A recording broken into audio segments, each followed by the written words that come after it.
नमस्कार. काही दिवसापूर्वी केंद्रीय मंत्री अमित शहा यांनी महाराष्ट्र दौरा केला. तेव्हा त्यांनी भाजप, शिंदे गट आणि अजित पवार गट यांच्या जागा वाटपाचा तिढा सोडवण्याचा प्रयत्न केला. दरम्यान त्यांनी एकनाथ शिंदे तसेच राष्ट्रवादी, अजित पवार गटांशी चर्चा केली. यामध्ये भाजपच्या वाटेला किती जागा, शिंदे गटाला किती जागा आणि अजित पवार गटाला किती जागा येणार ते या चर्चेत ठरलं आहे. समोर आलेल्या माहितीनुसार राज्यामध्ये 48 पैकी सर्वाधिक जागा भाजपच लढणार असल्याचं जवळपास निश्चित असल्याचं बोललं जात आहे.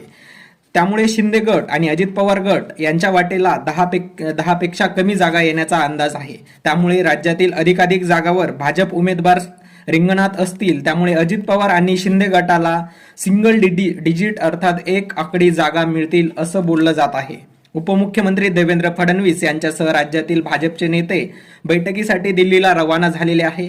भाजपने शिंदे आणि अजित गटाचा करेक्ट कार्यक्रम केल्याची चर्चा आहे.